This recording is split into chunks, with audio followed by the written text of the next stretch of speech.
Marine ড্রাইভের পথ ধরে আমরা গন্তব্যহীন শুধু ছুটেই চলেছি। শুধু যেখানে যেখানে সুন্দর সুন্দর জায়গা দেখছি সেখানে সেখানে থেমে থেমে ছবি তুলছিলাম। হাতে সময়ও ছিল অনেকক্ষণ, তাই আমি আর আলামিন ডিসাইড করলাম এই রাস্তার একদম শেষ পর্যন্ত যাব। ততক্ষণে আমরা কিন্তু টেকনাফ ছেড়েও অনেক দূরে গিয়ে এসেছি। সামনে এসে দেখি পাকা কোনো রাস্তা নেই। এই কাঁচা রাস্তা দেখে আমরা চলে গেলাম আরো সামনে। আসলে তেমন কোনো প্ল্যানও ছিল না যে এর পরে কি আছে বা নেটে যে আমরা দেখবো, কারণ ওখানে ইন্টারনেটও ছিল না।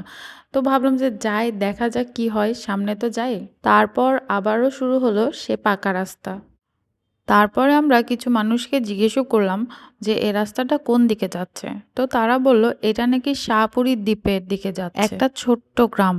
কি যে সুন্দর গ্রামটা, মানে বলে বোঝাতে পারবো না। শাহপুরী দ্বীপটি কক্সবাজার জেলা এবং টেকনাফ উপজেলায় অবস্থিত। এই শাহপুরী দ্বীপটি বাংলাদেশের একদম শেষ সীমানায় অবস্থিত, যেখান থেকে আমরা মায়ানমারের পাহাড়ও দেখতে পাচ্ছিলাম। বঙ্গোপসাগর এবং নীল নদের পানি একত্রিত হয়ে এই জায়গায় লবণ চাষ করা হয়। এই যে যে খোপখোপগুলো দেখছেন, এগুলোতে কিন্তু লবণ চাষ করা হচ্ছে। এই শাহপুরী দ্বীপেও কিন্তু অনেক সুন্দর একটি বিচ আছে।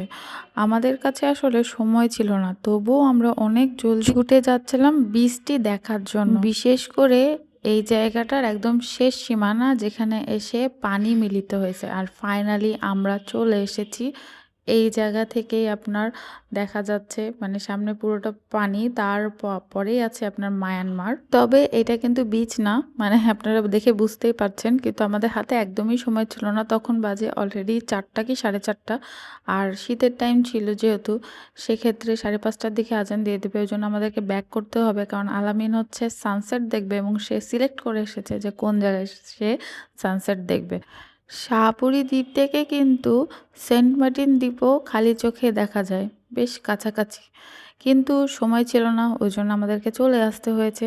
কি করার, তবে পরবর্তীতে যদি আবারও যাই সেক্ষেত্রে এই পথ আবারও পাড়ি দিব আমরা, সেটা আমি আর আলামিন বলেই রেখেছি।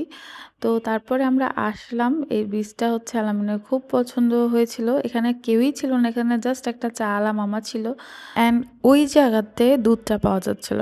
এটাই মানে আমার কাছে খুবই মজা লেগেছে। তো আমরা চা নিয়ে আসলাম, দোলনায় দুলতে দুলতে সানসেট দেখছিলাম আর চা খাচ্ছিলাম। পুরো কক্সবাজার ট্যুরের মধ্যে এটি ছিল আমাদের জন্য সেরা মোমেন্ট।